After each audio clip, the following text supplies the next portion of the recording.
I'd like to welcome everybody to our conversation with Alice Sullivan. Welcome to the Women's Space Vancouver October webinar. And thanks for coming. And before I introduce our guest, I'm just going to say a few words about our organization for those that aren't familiar with Women's Space.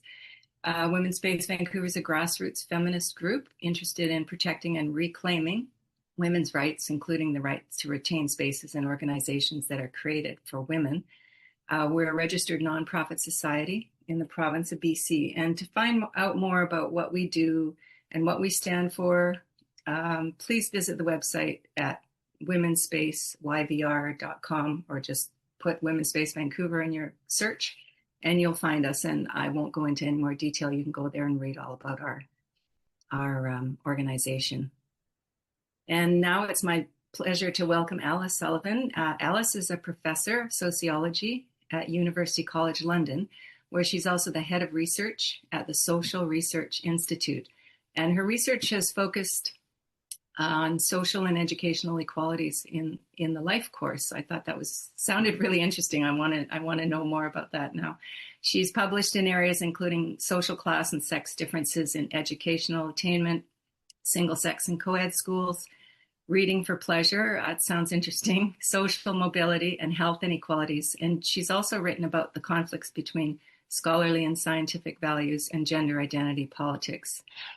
And in 2024, the Department for Science, Innovation and Technology, which is a department of the UK government, commissioned you, Alice, to do an independent review to identify obstacles to accurate data collection and research on sex and on gender identity in public bodies, and to set out good practice guidance. So how to collect data on sex and gender identity.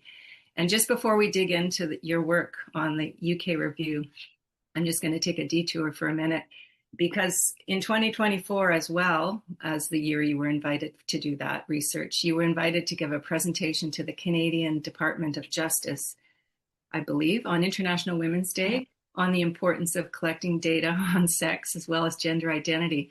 So many of us who are here have heard that, a little bit about that, but not very much. So how did that invitation come about, and what transpired after that?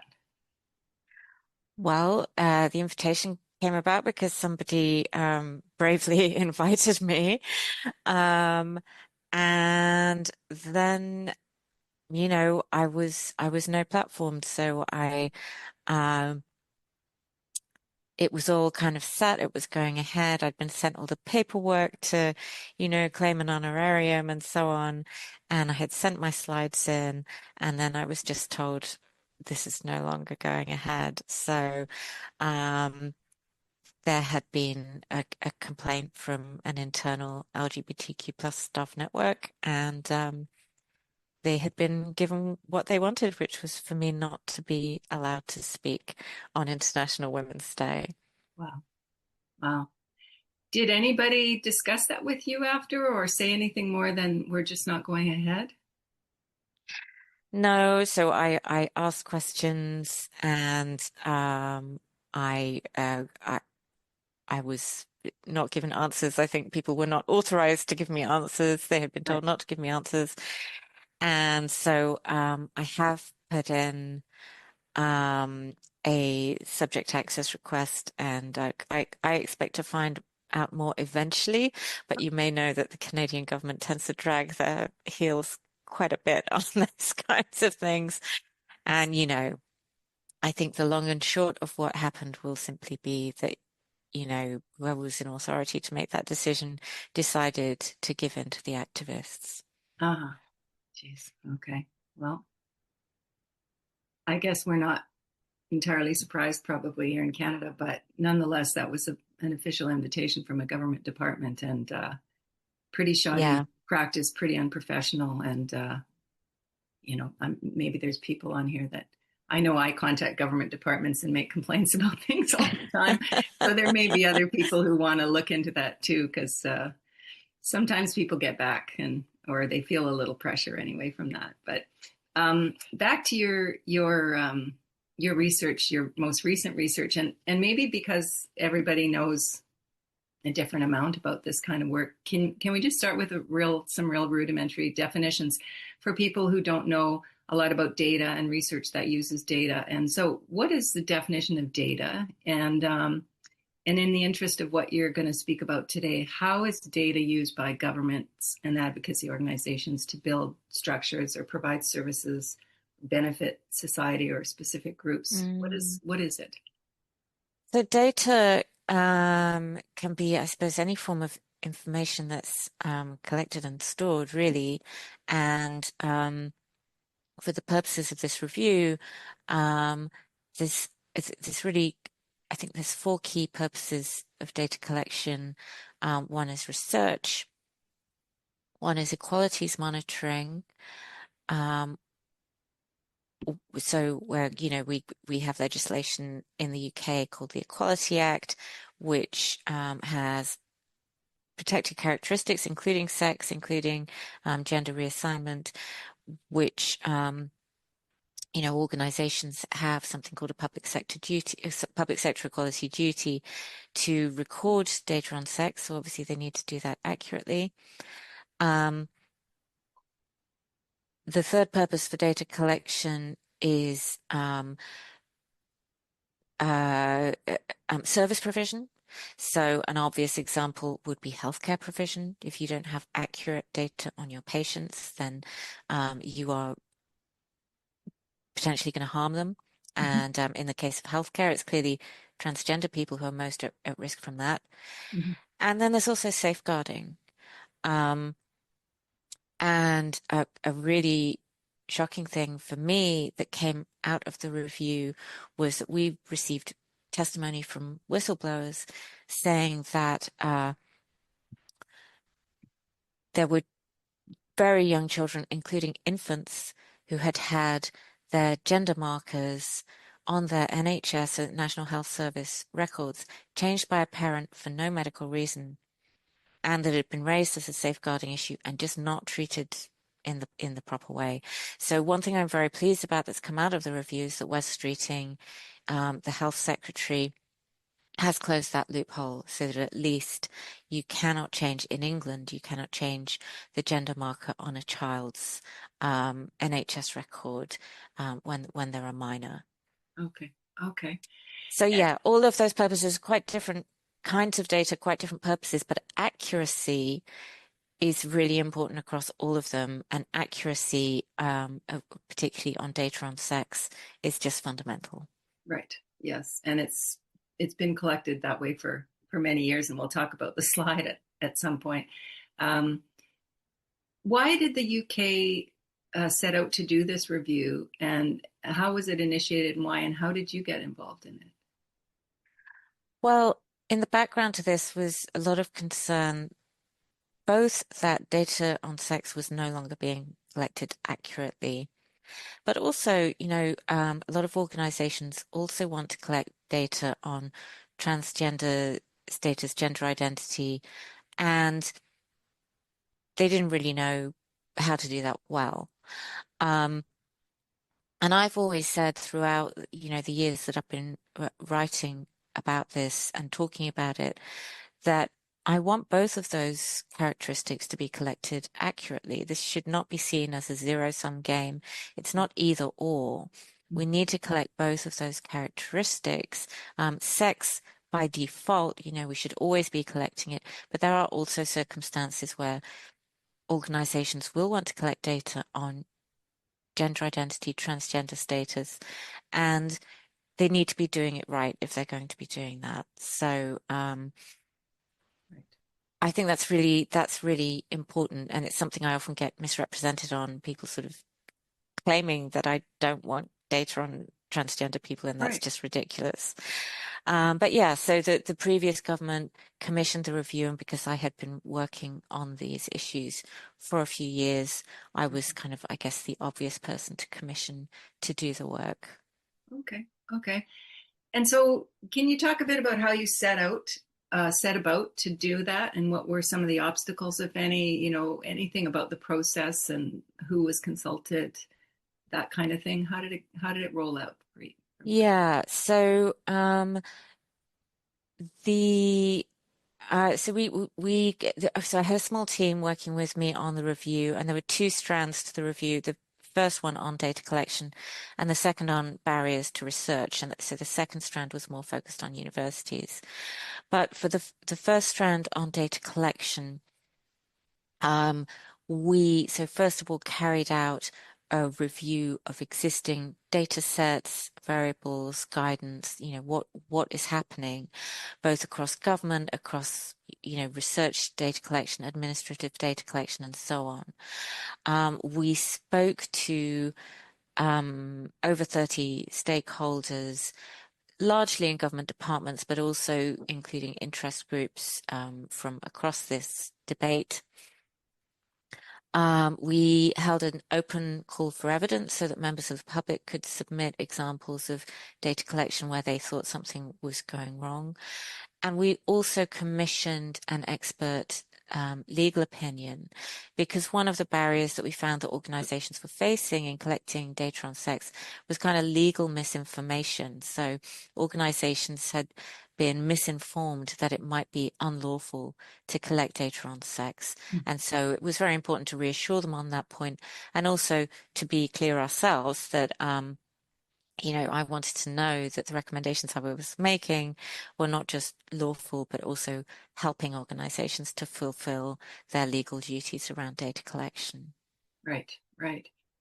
And so what kind of concerns were raised by some of those people that were consulted specifically, and were they, I mean, there probably was concerns from feminist groups or other groups about sex being not collected in a clear way, but were there also concerns from trans groups or LGBTQ groups, and what kind of concerns were raised?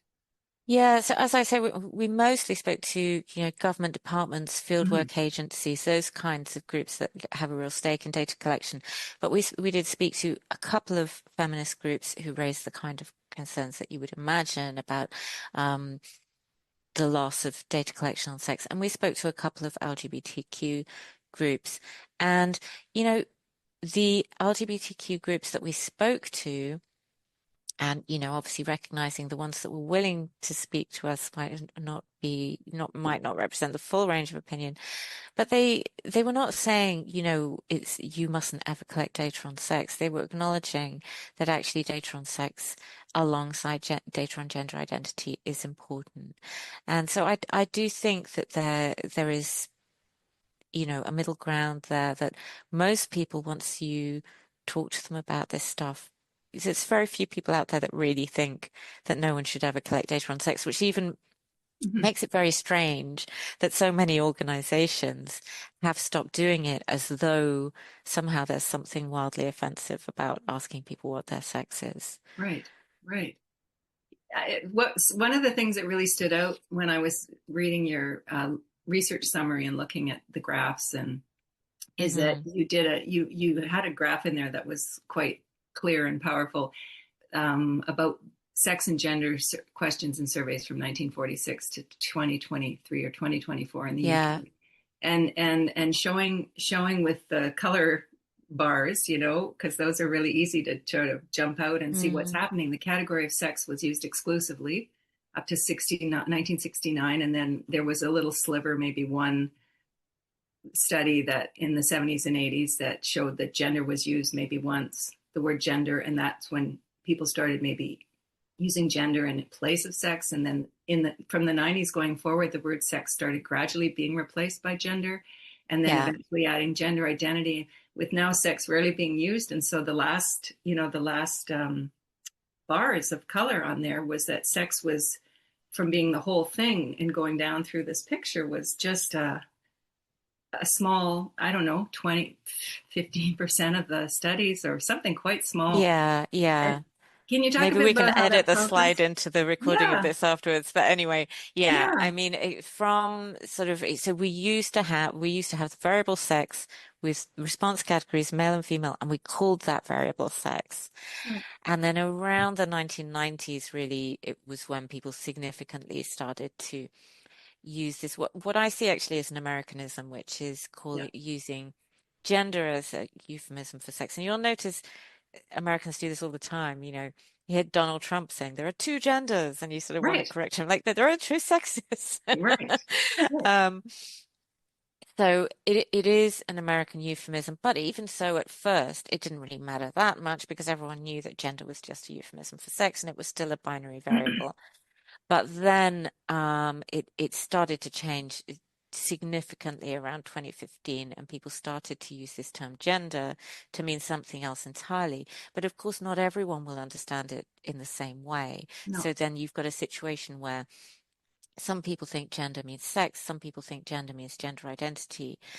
Um, and that's just not from a data collection point of view. You don't want to be using words that have multiple meanings and which are confusing. And I think we just have to acknowledge, actually, that that's what's happened to gender.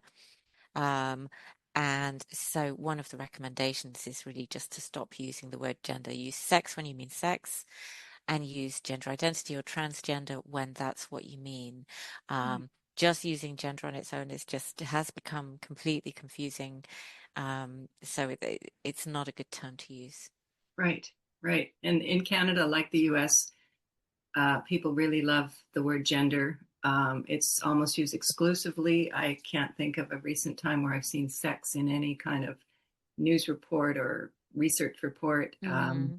But you're absolutely right that it's not just the replacement for sex anymore. And I don't know if yeah. Anyway, it's curious to find out why people wanted to replace it to begin with before even the gender identity part came in. But you mentioned a bit about with children and the healthcare system how there's a risk, but why is it critical to have high quality and consistent data on sex? What are some other ways and areas where that could become either confusing or detrimental?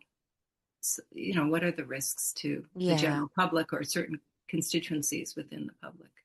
Yeah. So, I mean, this is something that we've seen happening across the board. Um, One obvious example where it's highly consequential is crime data. So, you know, there are some areas of life where male and female patterns of behavior may be quite similar, but there are some where they're very, very different. And crime is an obvious one, particularly violent crime, particularly sexual crime. So when you have a situation where female offenders are a tiny, tiny minority for certain crimes, and then you have even a small number of males identifying as female in the data, it potentially has a really substantial distorting effect because the group they're identifying into is tiny. It's not like 50% of violent criminals are female. That's very, very far from the case. So I think often people sort of think, oh, it's just a small group, it's not that important. But actually, if you're looking at any phenomenon where there's a massive sex skew, and that could be anything from, you know, violent crime to doing a PhD in physics, you know, there's all sorts of things that have a massive sex skew. And small numbers can make a very, very big difference in these cases. But in addition, the numbers aren't necessarily always small. And so you're looking at youth, you're looking at education, um, and you know, for example, treating people as non-binary as though they didn't have a sex and not asking them what their sex is, and allowing people to choose a gender instead of a sex. And you're trying to track trends over time in something like women into STEM, and it's a real problem, and you just don't know if you see what looks like a trend over time or a lack of trend over time, whether it's actually incorrect because in fact your data have been compromised, and this it just doesn't benefit anybody to not Right, have accurate data. right, right. And are there concrete examples of that you can, whether it's prison or concrete examples of how policy or services might be adjusted or affected that would then not be really based in reality? Well, it's anything where for example, if you bring in a policy initiative um, to encourage more girls to go into maths and hard sciences, and you're trying to evaluate whether that policy initiative has worked or not, you potentially can't actually do that accurately because you don't have accurate data on sex and you don't know what the magnitude of the inaccuracy is because there's no way of knowing that. Right. Right. Yeah. So it could really spill out into countless areas, really, couldn't it? Yeah, I mean, another one is the gender pay gap. So the way gender pay gap, and this is again that word gender. I mean, Okay. when legislation was brought in saying that companies in the UK had to monitor their gender pay gap, gender meant sex. Hmm. But unfortunately, because that euphemism was used, people can now say, oh, no, it didn't mean sex, it meant gender, whatever that is. Right. And so we now have a situation where it's mandated that companies should respect the gender identity of people when they collect that data and that they can exclude non-binary people from their gender pay gap data, which doesn't seem very inclusive. You Hmm. know, females who identify as non-binary, that we have no evidence that they're advantaged compared to other females in terms of the gender pay gap. Maybe they are, but in order to find that out, we would need data on both their sex and their gender Right. identity. And Right. that's why I always say, the more data we have, the better. Then we can test these hypotheses. Yes. Some people think sex doesn't matter as much as gender identity. Okay, we can test that if we have both pieces of information. Right. Right. Just making up a story that we think this is more important isn't really based in any Hmm. research or evaluation over time. Yeah, for sure. Right. So your review, your first is it's in two stages, right? Your Yeah, first stage of yeah, the review is the one that was published in March 2025. yeah. Can you talk a bit about, and you've referred to this, of course, but a bit more about some of your key recommendations, and particularly those that would be universal or how they might apply here, because some of them are particular to Mm. the NHS, the National Health Service in the UK, and I mean that certainly is relevant here too, I suppose. But outside of sort of UK structures, what are some of the key recommendations if you were going to tell someone these are the reasons why this is Yeah. important and this is how we can do it without affecting anybody in a negative way. Yeah. So the key recommendations are really straightforward. So sex should be collected by default across all data collection. And for the UK context, I've recommended that we just use the question that's been used for many, many years in the census, which is just what is your sex, with the response categories female and male.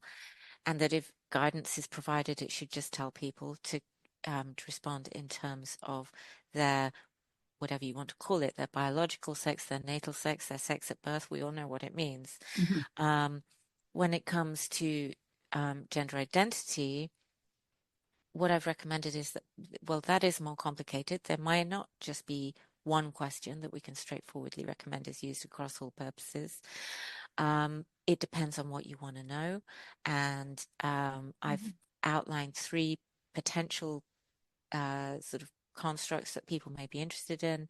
One is the protected characteristic, which in the UK is called gender reassignment. Another is simply identifying as transgender.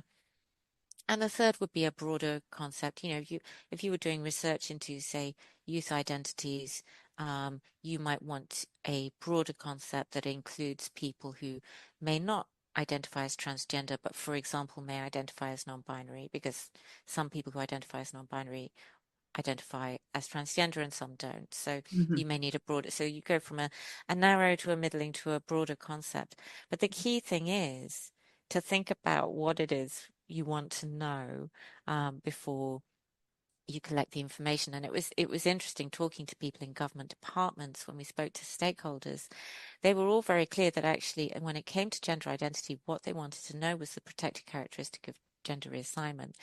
And yet that is a variable which is very rarely asked in those terms.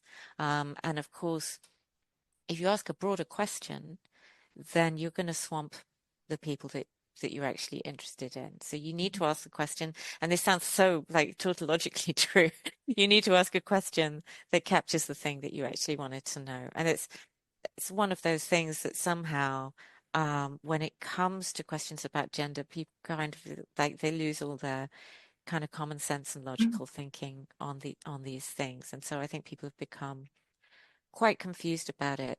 Um, the third recommendation is that's absolutely basic is simply not to muddle together sex and gender identity. And that's, we see these questions all over the place that say, do you identify as man, woman, non-binary, intersex, or other?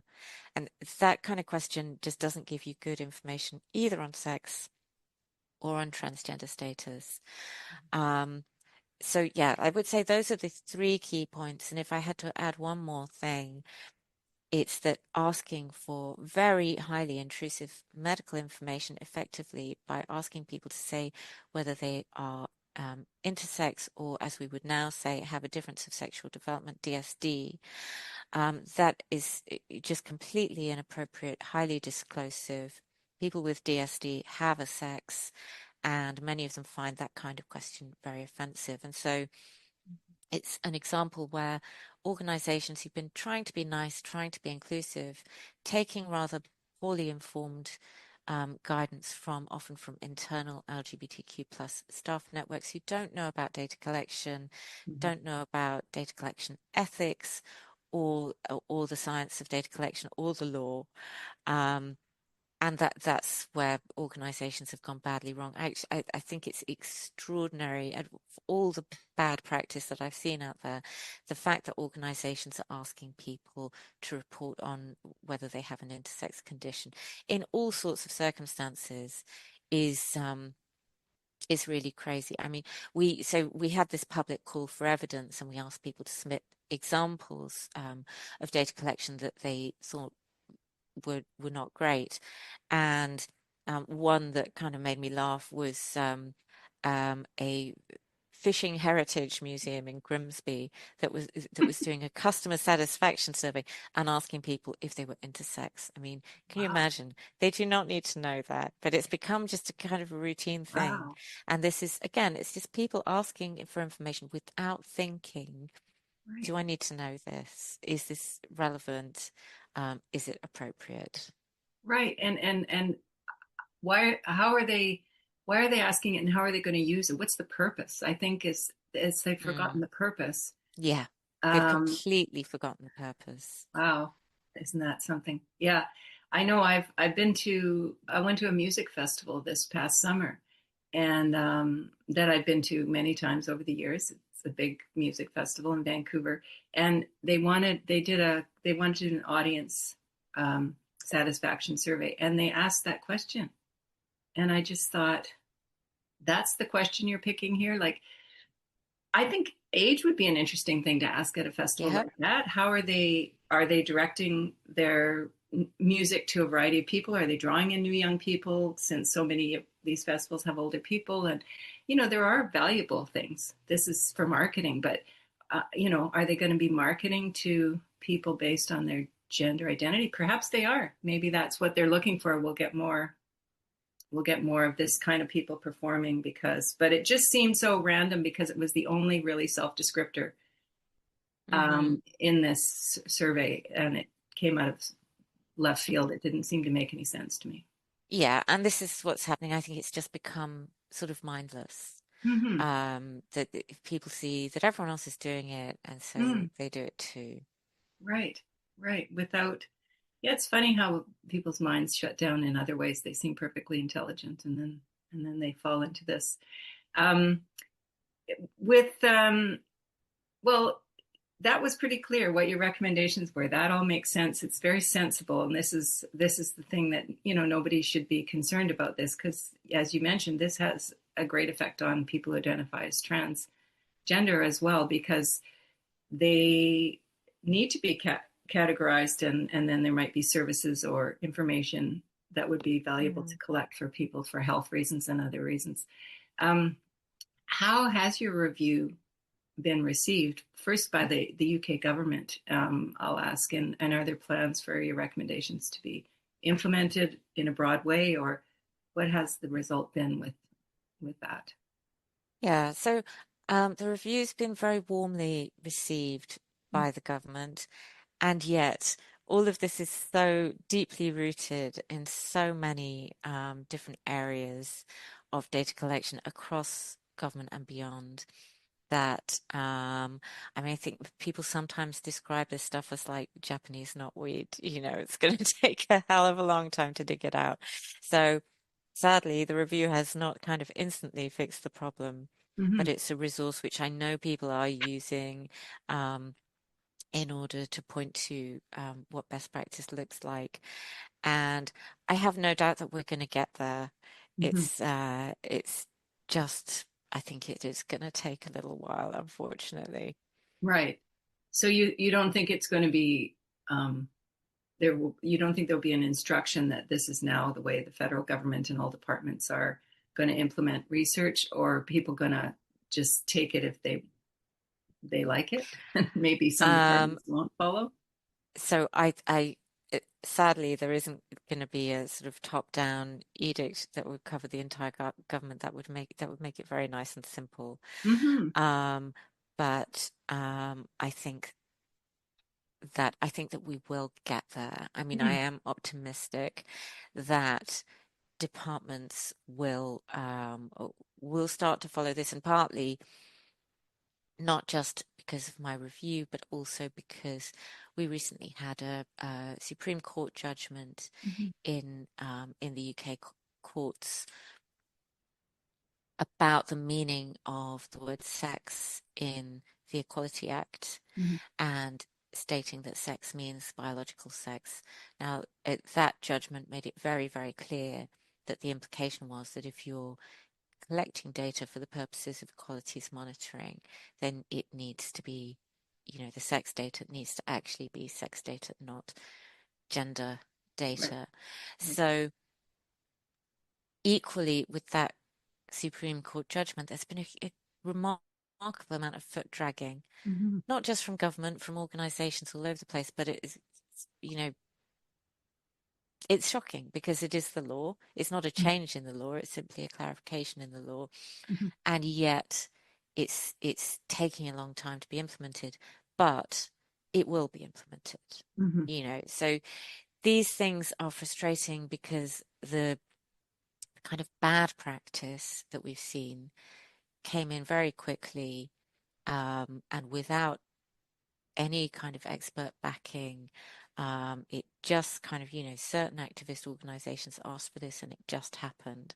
Mm-hmm. Um, and it is not just being kind of uprooted fast, but it will happen. Mm-hmm. And I mean, part of the background to this, of course, is what's happened with the Office for National Statistics in England and Wales, and they were at one point wanted to change the guidance to go with the sex question, which of course has been in the census for centuries, to say that it was essentially no longer a sex question and you could self-identify into either sex. But the other thing that happened with the Office for National Statistics is that they asked a gender identity question which didn't make sense to people. And so they got a large number of false positives, including from people who didn't have English as a first language, who didn't understand the question. Mm-hmm. And so there's been this kind of failure of leadership across organizations that people would traditionally have looked to get these kinds of things right. Mm-hmm. And it's going to be a slog to get it all sorted out. And it's a marathon, not a sprint. Mm-hmm. And I think, yeah, with that clarity, what you're talking about, and I understand, yeah, were some religious communities of people who, like you say, English wasn't their first Mm, language, who were obviously not a community rife with people who were transgender. But that confusion too, and that's one specific group, but there's even other people whose English is their usual language, and they've heard these terms before and they still don't know if someone says trans woman, is that a woman who is identifying as a man, or a man who's, people still, because Oh, normal words are used in absolutely. there. It's And so confusing. including, I often have conversations with very highly educated people who have been thinking about this stuff and they still get confused about what is a trans woman or a trans man and get them back to front. Right. So this assumption by groups who are very, very familiar with this language that Mhm. everybody else thinks and talks as they do. And that is something that, particularly in terms of data collection, we can't think like that. No, no, no, it has to be very universal, and just Hmm. people I know, even in my family, who I've had to explain what's been going on. And initially, they're just first, what are you talking about? They first didn't know that this was going on because they were older and retired, and they just said, "Oh, thank God I left my job 5, 10 years ago." But they're baffled by and unfamiliar with the terminology, and they're very bright people. It's just Mm. not part of their world, and Yeah, um, and so yeah, there's people are unenlightened about this, and so clarity is so key for mm, everyone to be included in a survey or a yeah. And I think in Canada, I someone on this call might be able to provide more clarity than I through their question, but I'm pretty sure, because we have self ID as a standard here now. yeah, um, I'm pretty sure even our census is just self ID. And I think that's right. just, Yeah, I might yeah, put woman and the man next door might put woman, and yeah, on we go. So we're in even deeper. But one last question before we open it up for some questions from people who are attending, Alice. In a broader sense, outside the university, how's your review been received by groups? And I don't want to dwell on this part, but I know you've been the target of some backlash recently. And so, are there people who've read the summary or the review that are, pleasantly surprised, that might have found it problematic, or are people just reacting without any knowledge, or what? How's the community? I guess the broader community receiving this. yeah. I mean, the vast majority of feedback that I have had about the review has been really positive. I think Mm-hmm. the people who don't like it haven't read it Mm-hmm. and are not responding to what's actually in the review. Um, you were referring to some backlash that I've had just this week. So I was invited to give a presentation on my review at the University of Bristol, and uh, there there were people, protesters there, um, scaling the walls so that they could bang on the windows and try to drown out what I was saying, setting off fire alarms, and the demonstration was um, so aggressive that there was a substantial police presence, including mounted police. Wow. I have never experienced anything like it. I've been working on this issue for quite a few years. Wow. But if those people came into the room and actually heard my presentation, I just wonder what they would actually think, Right. because Right. I can't imagine what anyone could really get that upset Right. about. Right. It's kind of surreal, and I was talking about both strands of the review in that presentation, and I had a slide up about all the aggression that women had faced for talking about sex, and then there were these people banging on the windows trying to shut me up. So it was really surreal. And I think it really shows that some universities have much bigger problems than others. Mm-hmm. I've never, that I don't think that kind of thing would happen where I am at UCL, although we have had disruption to some events, but this was on a different level. Wow. Mounted police is something you expect for, a riot or Right. something. So Yeah. yeah, Right. it was a complete shock to me. I mean, this is what happens when debate is successfully shut down, that people can demonize you because they have no idea what you're saying, Hmm. because they're in their bubble. They have been telling themselves that you're so evil that it's really important that nobody ever listens to you or reads Right. anything that you write. And then, so of course, they don't know what you're saying. It's very difficult to get out of that kind of doom loop of ignorance and dogmatism. Right.